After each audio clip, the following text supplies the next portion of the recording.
Okay. Oh. Hello. Okay, hi everyone.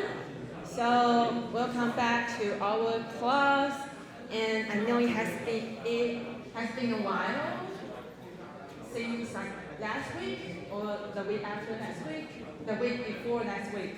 That is the last physical class we have.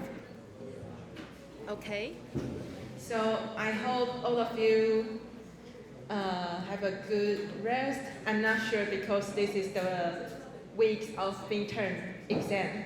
So speaking of midterm exam, I want to share something with you guys. So this is the outcome of the midterm exam we have. So for like over around half of the students who enroll in this course, they got 50% of the score, and even at least we have. So this percentage is the quartile. So this is 25 quartile, 50 for quartile, 70 quartile. So you can check out the statistic number here to know which group you are in. So you can see it, even for 25 quartile, we still have the average scores of 50. And the median and average is also 50 here. So it means that if you get a score of 50, it means that you're doing okay for this course. However, if you get the score that is lower than 50, then I want to strongly recommend you to practice more. And if you get the score above 70, that means that you did an excellent job for the midterm exam. You just need to continue to work on your programming skill and the final project. So here are some advices I want to give some students if you don't think you're doing well, you didn't do well for the midterm exam. So here, please go back to the syllabus and to remind yourself about the grade breakdown for this course. So we have 3 major tasks here. The first one is the final exam project. It occupies 35%. The midterm exam occupies 30%. And we also have a final exam. It will occupy 35%. So you can see you only get 30% of the score. So you have the other 2 items you can work on. So my first advice is work on your final project because it occupies 35. And the second is we have 5% for bonus points. So make sure you get all the bonus points, okay? And the last advice is that I will say to improve in programming skill, it is not enough if you just read all the slides, because to improve your programming skill, you need to write programs by your hand. Because during the midterm exam, Tian and I, we just noticed some students, they even forgot the most basic things about programming in C. For example, they forgot to use main functions. And we just think that, okay, it's really, really weird, because if you attend every programming lab, if you ever practice programming in C by yourself, you will never forget to use a main function, right? And we already mentioned that in the first 2 weeks or 3 weeks. So I would say practice is the most important thing. And I will encourage you to try. There are a lot of online tutorial platform you can practice programming C by yourself. We also have the bonus, don't judge. You can practice all the questions on it, and if you can finish all the questions, I believe you can get at least like 70 for the midterm exam, okay? So yeah, just practice as much as you can.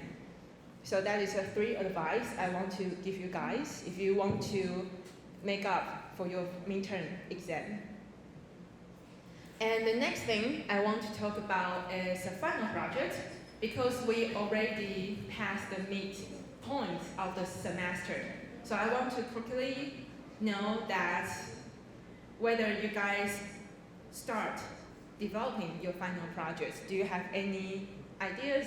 Have you started the basic part, or you already finished the basic part and you are working on the advanced part? So the first thing I want to know is whether do you start developing your final project? Okay, we have. Okay, all the 9 submissions choose not yet. So if you haven't started, I strongly recommend you to start this week, okay? And maybe you can ask any AI tools to help you to schedule the development of the final project. You can just insert the final project descriptions to the Gemini or Chat GPT and tell the AI tools how many times you have each week and where is the deadline, and ask these AI tools to schedule a develop roadmap for you and just follow the roadmap, okay? Okay, we have 12%, like 10% of the submission, around 4 or 5 people, they already work on their final project. That is really good. Okay, so yeah, so we can roughly know that most of the students haven't started your final project. So please do that, start from this week. Okay. Then also I want to quickly know if you have any question about the final project, because I received some questions after the class in the past few weeks, and I want to ask again about whether you have any question about the final project, or if you encounter any difficulties to prevent you from starting the final project. And you can scan the QR code here, and we will go back to this one after the break. Oh, okay, so you can type the question on it, and we will go back here after the break. So I believe you can still input the question after I jump to the next slide, right? If you cannot, please let me know. Can you guys still type in the question? No? Okay, so maybe I just stay here for a little while. So maybe we can answer the question right now, and then after that we just move on to the topic I want to introduce now. So the first question is there any concept that you need to use in the final project that we haven't covered in this class? I will say yes, because the goal of the final project is to let you practice how to collaborate with AI tools, with generative AI tools. And the other thing I want you to learn is learning by yourself, because as a programmer, all the things about programming and computer science change every day. So it is impossible for our class to cover all the things. So one of the things you need to learn if you want to be the software engineer and the programmer is to know how to learn by yourself. So what this class can offer is the most basic ideas about the programming design and computational thinking. That is important, but you need to learn how to learn by yourself. And for the final project, the basic part, most of the things we will cover in this course. However, for the advanced parts, that is the place that you need to explore by yourself with the help from AI tools. So please feel free to use AI tools, and I encourage you to use AI tools like Copilot and Cursor to help you develop your final project. So we all describe all the things in the final project description, so please check out the document. Okay, so this question is, does it have to be on Relic or any other game engines that's based on C, or we can just present it just with terminal? So if I understand your question correctly, is that you want to know whether you need to use these game engines or you can just use the basic C and present your game in the terminal. So my answer is yes, you can totally do that. You can just use terminal to present your game. And actually the poker games is, you don't really need to have a beautiful GUI to show up every functionality we want you to have for the game. So it is perfectly fine to just use C and present all the features you have on the terminal. So that is okay. And actually a lot of epic classical games, they only use terminal. Yeah.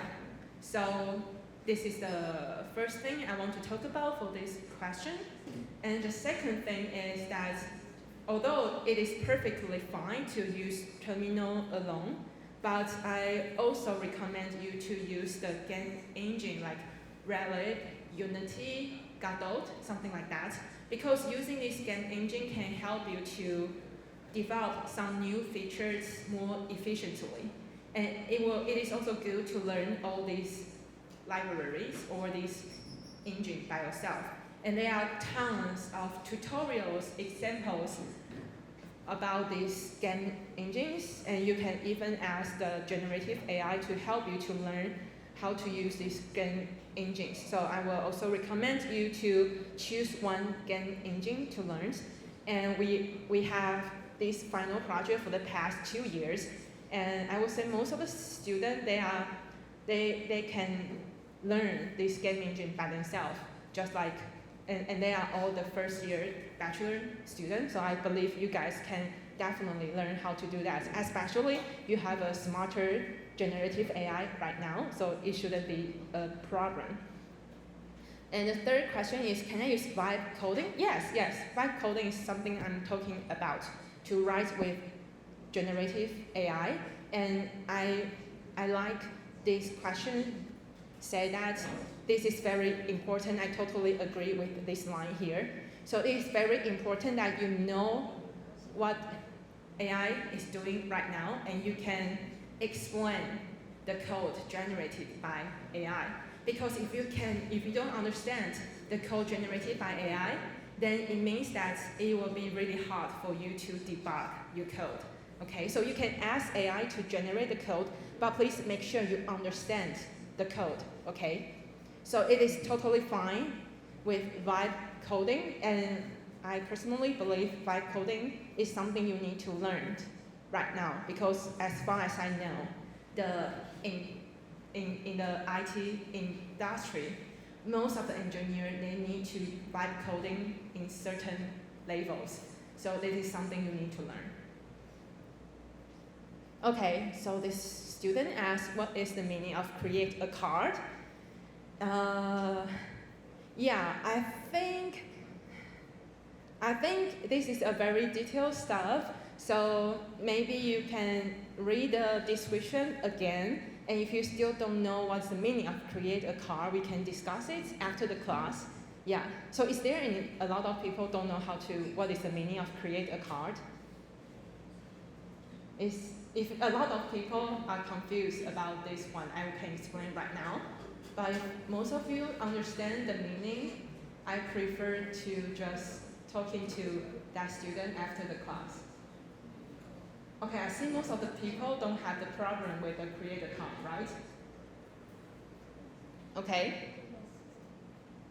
Okay, so yeah, because it will require me to get out the project description out here and explain all over again. But we already done that in the previous weeks, so I won't explain it in detail right now, but I'm happy to discuss with you after the class. Okay, so is there any more questions? No? Great. So let's start with today's course. So today, we're gonna introduce the last topics about function, that is recursion. So, and then I will provide you some examples to show how to use recursions in C. So recursion is actually a computational thinking you need to know, and a lot of modern programming, in a lot of modern programming language, we can use recursion as well. And this is a very powerful technique for programmers and for computer scientists. So in the following slide in today's course, I will use some examples to show the process that can help us to identify the recursive solutions. And those recursive solutions are more elegant and concise than their non-recursive solutions. So, and if it is the first time you heard the recursions, maybe the concept will be a bit difficult for you, but trust me, it is very useful and important. And I will teach you recursion one step by one step here. And the reason I put this meme here is that this is me when I first learned recursions. So it takes me sometimes to really understand the concept of recursions. So please don't feel frustrated if in the later slide, if you just feel like, well, it is perfectly fine. And I will try to do my best to explain recursions as far as I can. So let's start with today's journey. So first, the first question we need to answer is, what is recursion? So the first thing you need to know about recursion is that recursion can help us to break a problem into smaller identical problems. So this figure just shows you the concept of recursions, and you can go back to this picture after today's class, and you will have a more understanding about why this image looks like this. Oh. And here, I believe I prepared a video for you to talk to you about what is recursion. Let me see. Okay. Today we are going. So let me turn on the slide, the subtitles, and let us quickly check about this video here. To talk about recursion. I think most computer science students would agree that recursion felt more confusing than your average computer science topic. In this video, I'm going to show you 5 simple steps that you can use to help you tackle any recursive problem.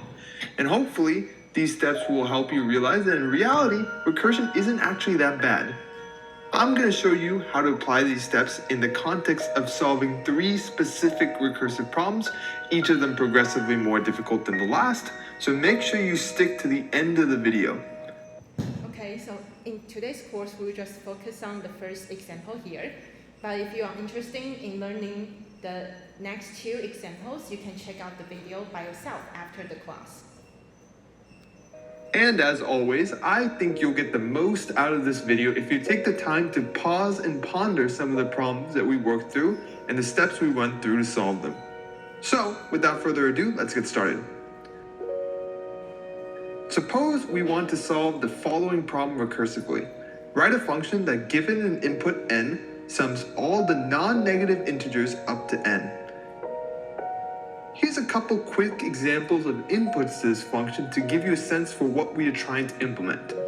A lot of you may have seen an iterative version of this function or even a mathematical version of it that we went through in a previous video. But if you had to solve it recursively, how would you do it? Recursion is all about taking a problem and solving it using simpler versions of the problem.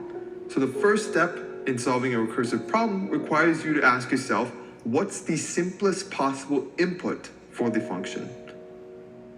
Imagine bringing your side project to life just by thinking about it. Meet base 44. No way. Okay. Here, the simplest possible case is n equals 0, where we know that the result should also be 0. The simplest case often translates itself into a base case for our recursive problem. The base case of a recursive function is the only input where we provide an explicit answer. All other solutions to the problem will build on the base case. The second key step to solving recursive problems is trying examples and visualizing how the inputs and outputs of these functions interact. In this problem, one fun way to visualize things is to treat our sum as building a triangle with the base as the input value. That way, our sum is the total number of individual blocks in this triangle. You can try as many examples as you want. Once we have a set of examples, we now want to move to the third step, which involves relating larger examples to smaller examples.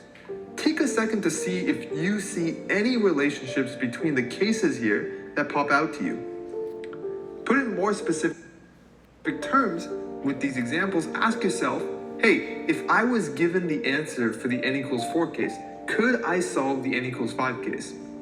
If I was given the answers to the n equals 3 case, could I solve the n equals 4 case? One interesting relationship that you may have noticed is that if we know the answer to the n equals 4 case, all we need to do is add 5 to this answer to get the solution to our n equals 5 case. And similarly, if we know the answer to the n equals 3 case, we can get the answer to the n equals 4 case by adding 4. And it's not too hard to convince yourself that this should be true in general. But if necessary, feel free to try some larger cases to verify. This now brings us to the fourth key step, which is to generalize this pattern. Let's say we want to figure out the sum for the input n equals k. We can find the sum by first taking the sum up to n equals k minus 1, and then all we have to do is add k to this value. Once we've generalized the pattern, the last step now involves writing code by combining this recursive pattern with the base case. This actually turns out to be not too hard since the code almost writes itself from our base cases and recursive pattern. Let's dig a little bit deeper to see how this really works for a particular input. Let's say we run this function for input n equals 5. What actually ends up happening? Well, we go through the initial function and then hit a recursive case, which adds 5 to the result of calling our sum function on the input 4. So we know that this should theoretically give us the value 10, but technically, this function hasn't been evaluated yet. What actually ends up happening is we have to go back into our function and repeat the process. We hit the recursive case again, which then causes us to now add 4 to the value of sum called on 3, which once again kicks off the same process as before. Let's take a moment to see how this unravels.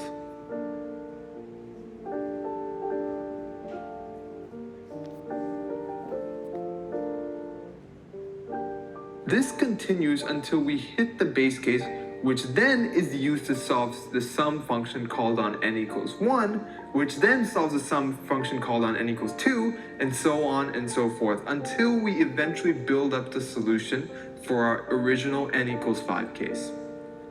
It's always okay to take some time to unravel the recursion to end.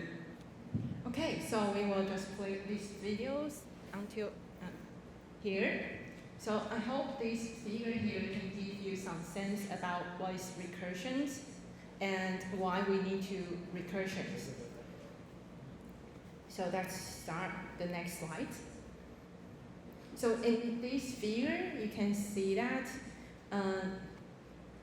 we break a complex question into an identical smaller one, right? Because we break sum 3 into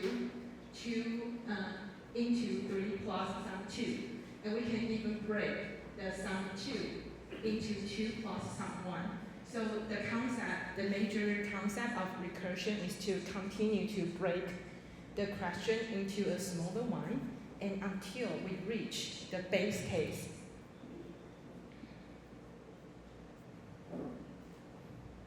So this is another figure to show you what is the concept of recursion. So you can see we break the problem 1 into problem 2, and we break problem 2 to problem 3, and until we reach the base case, and the result of the base case will be part of the result of problem 2, and the result of problem 2 will be part of the result for problem 1, and then we finally can get the final output. So let me break down the 4 questions that the video have mentioned. So the first questions, I'm not sure what happens. Okay, so the first question we need to ask ourselves when building a recursive solution or build a recursion is how can we define a problem in terms of a smaller problem of the same type. So here, in this example, we can see that when the n equals to 3, we need to calculate 1 plus 2 plus 3, right? But actually, when the 1 plus 2 is actually part of the solution for this problem, n equals to 2, and in the solution of n equals to 2, 1 is actually the outcome from the problems n equals to 1. So in this case, we can identify that these problems n equal to 3 can surely break into a smaller problem. And the second thing we need to think about is that when we continue these recursions, how can we diminish the size of the problems? How can we reduce the size of the problems? So in this case, the size of the problems is determined by the value of n, right? So in this case, to decrease the size of the problems is equal to decrease the number of n. So we can see that in this case, we can surely decrease the number of n from 3 to 1. And the next problems we need to think about is we need to identify the base case. We need to note after we decrease the size of the problems, where is the end? When should I know I can stop the recursions? So the point you can stop your recursions is that you need to tell whether the problem right now is small enough. So when the problem is small enough, that means that we reach the base case. And the smallest problem is the problem that can be solved easily and immediately. For example, in this case, when n is equal to 1, then we don't need to do any calculation because we know in this case, the sum 1, the result of sum 1 is 1. So we don't need to do any further calculation because we already know the result is 1. So in this case, when n equals to 1, then we know we reach the base case. And the final questions we need to ask ourselves when building the recursions is that as the problem size decreases, can I reach this base case?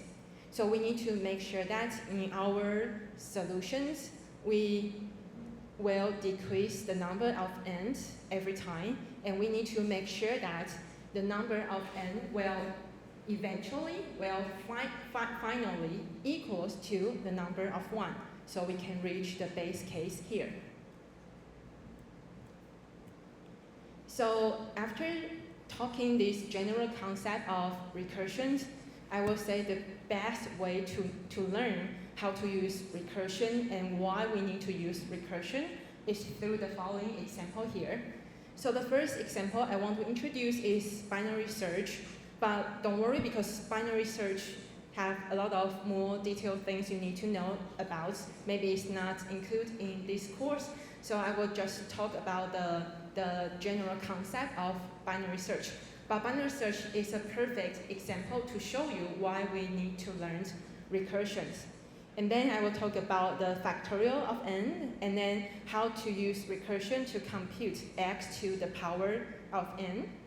So first, let's check out the binary search. So we can use this example to understand binary search. So binary search is one of the search algorithms we can use. For example, in this case, for example, I want to search a single word in the dictionary. And we know that a dictionary they range different words from A to Z, right? So it is a sorted dictionary, and I want to find a single word. So is there any efficient way to do that?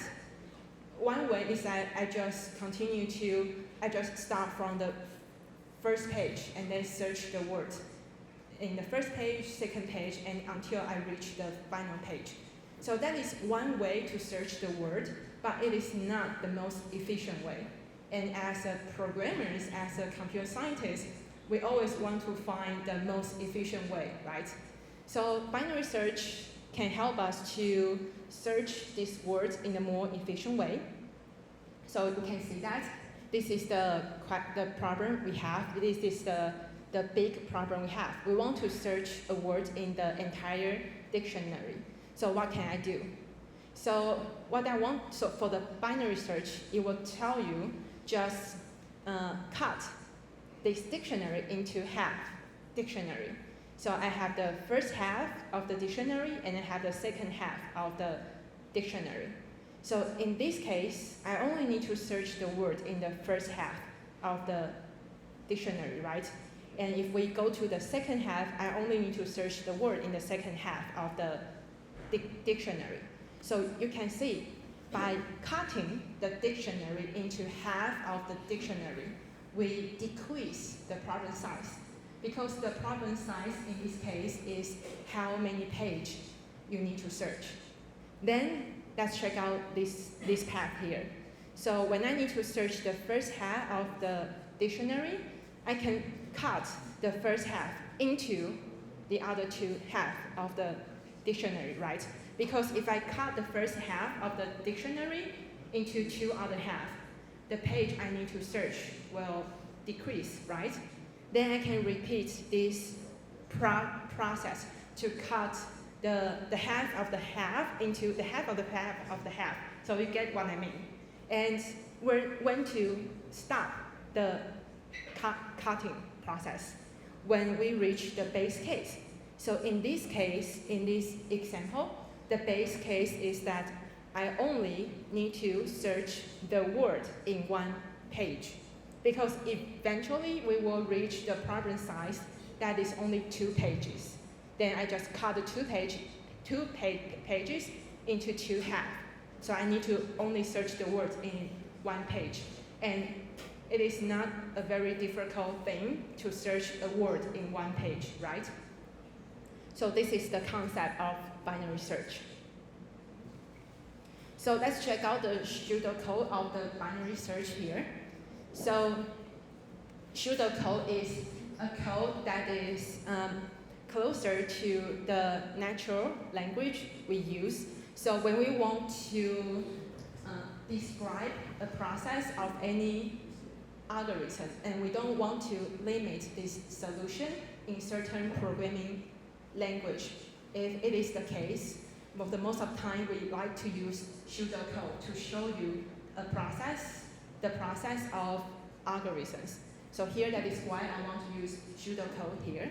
And I believe you guys will encounter more pseudocodes in the other advanced course like data structure or the algorithms. So it is good to learn the pseudocode, learn how to read the pseudocode right now. So first we can see this is the name of the function here, and this is the input of the function. So the name of the function is search, and the input is the dictionary we want to search, and the second input, the second parameter is word.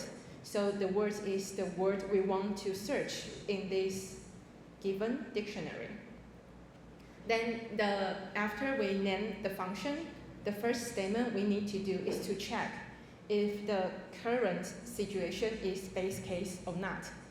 And according to the slide here, we know the base case is that I only need to search the word in one page. So if we found that the dictionary is only is one page in size, then we know this is the base case. So if we, in the base case, we just run the statement here, we scan the page for the word.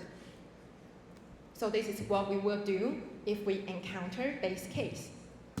Then if we haven't reached the base case, if the current situation is not the base case, the thing we need to do is in the else here. So in the else here, what we need to do is that we need to open this dictionary and we find the points near the middle of the dictionary. So we need to find where we need to cut, right? And after we cut the dictionary into half, then we need to determine which half of the dictionary contains the word, because we need to choose the right half. And if the word is in the first half of the dictionary, then I will call the search function itself again. So you can see inside the search functions, it will call itself again. So this is the important feature about recursions. Recursion will call itself inside its function. So I will call the search again, and in this time, I will use the first half of the dictionary as the input, and I will input the word I want to search again. And then if I finish the search in the first half and I still cannot find the word, then I will go to the else statement here. That is, I will find the word in the second half of the dictionary. And you can think that in these search functions, then the input dictionary here will be the first half of the dictionary. And you will encounter, we will run the same process here. So the first half of the dictionary will be cut into the other half. And then we will continue the process until we reach the base case here. So actually this thinking strategy have a name. So this name is called divide and conquer. Maybe some of you heard of this. This is a very, I would say, famous strategies in the computer science. So the concept of divide and conquer is that we solve the problem by dividing the problem into a smaller problem, that is divide part. And the conquer part is that when we divide the problem into the smaller problems, we choose the appropriate half to conquer it. So the meaning of conquer is, in Chinese, is kind of like 征服. So it's something like we just divide the enemy we face right now into half, and we choose which half we should conquer first. And the next problem is that how can I know which half is the appropriate half? So the reason we can know which half is the appropriate half is that for the dictionary, just like I said in previous slides, dictionary is a sorted dictionary, right? Because the dictionary always sort from A to Z. So I can just judging by the first letter of the word, then if the first letter of the word is B, then I know that I need to search the first half. But if the first letter of the word is kind of like Y or Z, then I know the second half is the appropriate half. So that is why if we want to use binary search, we need to make sure the dictionary, the array we want to search is a sorted array or the sorted data structure. Yeah, and then if we use the divide and conquer strategy, that means that after we decrease the problem size, we just use the same divide and conquer strategy to divide the smaller problem into a further smaller problem. And these dividing things will continue until we reach the base case. And in this example, the base case is that we only need to search the word in one page. And this divide and conquer strategy is used in many recursive solutions. So if you check out the recursive solution in the later slide, you can see this divide and conquered thinking concepts, this concept in the following example. Okay, so I prepared another very useful YouTube video for you to introduce you the binary search algorithm here. And I also want to recommend this YouTuber as well. I'm not sure how many of you know this YouTuber, Fu-Yin. Is there anyone know Fu-Yin? No? It's so sad. Okay, so I would say Fu-Yin is amazing YouTubers because it will just, this YouTuber just summarize all the latest stuff about programming, computer science every day. So if you want to keep up the latest trend of computer science, you just watch the Fu-Yin YouTube video every day. And yeah, and he's really fun and the quality of video is really good. Okay, so let me try to play the video right now. Binary. Oh. Binary.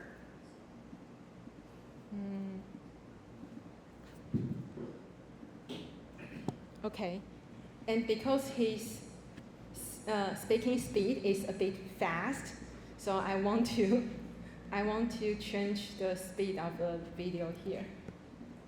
Wait, why can I?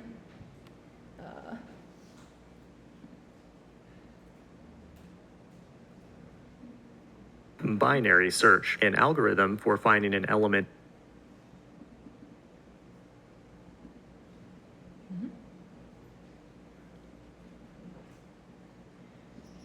Okay, it's weird that I cannot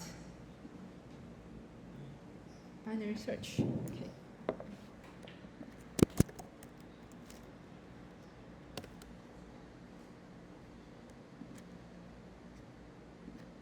Yesterday, a man in a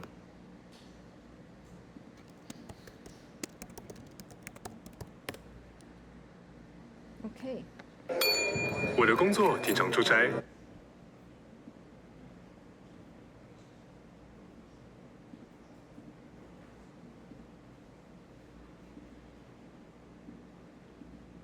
Okay, finally, so let's check it out.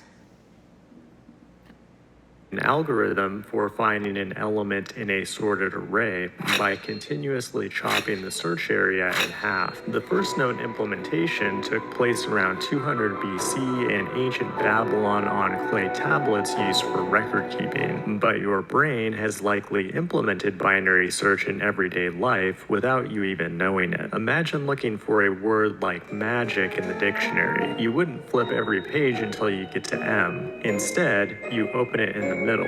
If you overshoot to the Q's, then you go to the middle of that chunk. This time you undershoot to the J's, so you do the same thing again, but in the other direction, until finally you find the page you're looking for. Easy enough. Now it's time for your technical interview. You might be given a question like, given a sorted array, write a function that returns the index for the given element. The easy way to solve that problem is with a simple for loop. Just loop over every element in the array until you find the one you're looking for.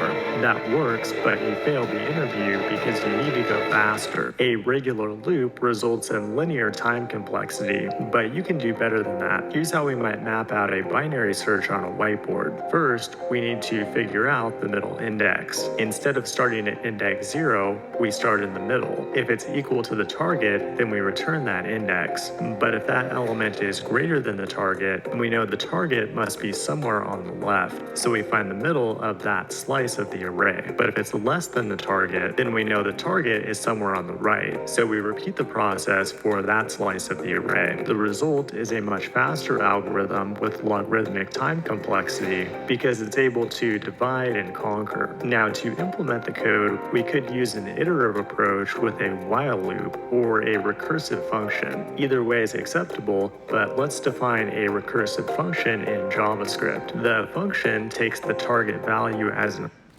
Okay, so that is the basic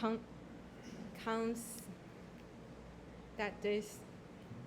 Okay, I need to tell the department office about the problem about this mic. Yeah, so you can get the taste of the binary search, and it is also a good algorithm to apply on the array.